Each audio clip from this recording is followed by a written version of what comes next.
C'est un colloque qui est très très important vu le contexte actuel et on a débattu, on a parlé, on a discuté sur les bonnes pratiques de la durabilité dans les médinas. Face à un double défi, le défi des risques naturels majeurs et le défi de changement climatique. Je rappelle que le changement climatique ne peut pas constituer un risque, mais c'est un facteur qui aggrave le risque.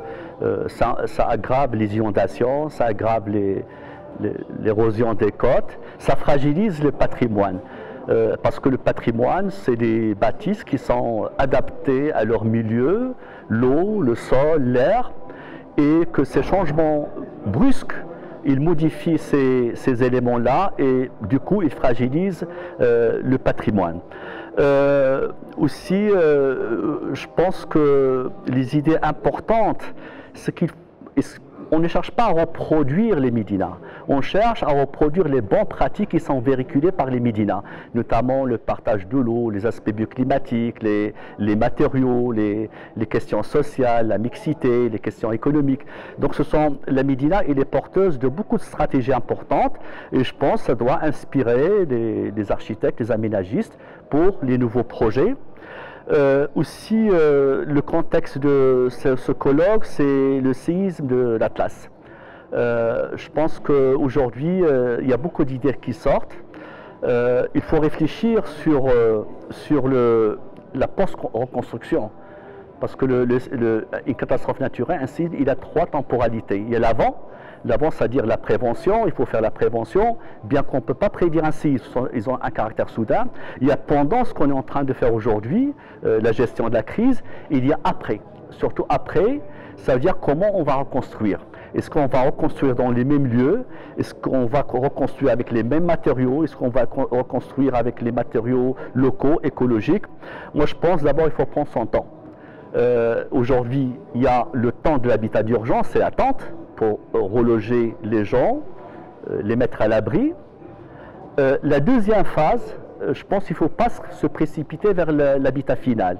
Il faut qu'on ait un temps d'une année, même supplémentaire, pour arriver à l'habitat final. Et entre les deux, il faut prévoir un habitat intermédiaire, parce que l'hiver arrive, et ce sont des territoires où l'hiver est très rigoureux, il y a la neige, il y a le froid. Je pense qu'il faut penser avant l'avènement de l'hiver, un habitat qui est isolé, qui est chaud, qui a un confort thermique, et je pense pourquoi pas des containers qui sont isolés. Et après, dans une année peut-être ou plus, on va aborder l'habitat définitif durable. Pourquoi je dis ça? Parce que d'abord, il faut stabiliser le site. Le site n'est pas encore stable. Il y a un séisme, ça veut dire quoi un séisme? Un séisme, il y a des effets secondaires, ça veut dire quoi? Des falaises qui sont fragilisées, des parois rocheuses qui sont fissurées, et la moindre précipitation, avec la pression interstitielle de l'eau, ça va éclater les parois et ça va engendrer des éboulements rocheux. Il y a des pentes qui sont instables aujourd'hui, c'est-à-dire une réplique, ça peut induire un glissement de terrain.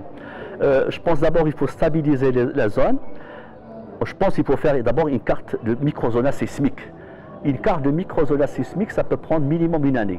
C'est-à-dire un détail du sol sur lequel on va urbaniser pour éviter justement l'amplification de l'onde. Parce que l'onde où le séisme est fort, ce n'est pas parce que la magnitude est forte de 7, mais parce que le territoire il est vulnérable. Des fois, il y a des amplifications de l'onde, soit par la topographie, soit par le sol, qui est l'équifaction de sol, soit par une pente instable, soit par une falaise qui est instable. Donc, moi, je pense qu'il faut aller dans cette démarche de choisir des sites sûrs, résilients. Pour la reconstruction, est-ce que les matériaux locaux peuvent être antisismiques? Moi, je peux dire oui, parce que ces matériaux, ils ont traversé le temps et je pense qu'ils sont résilients, la pierre, la terre, les différents systèmes constructifs. Mais aujourd'hui, ce qui s'est passé, pourquoi il y avait autant de dégâts? Parce que ces techniques constructives ont été modifiées.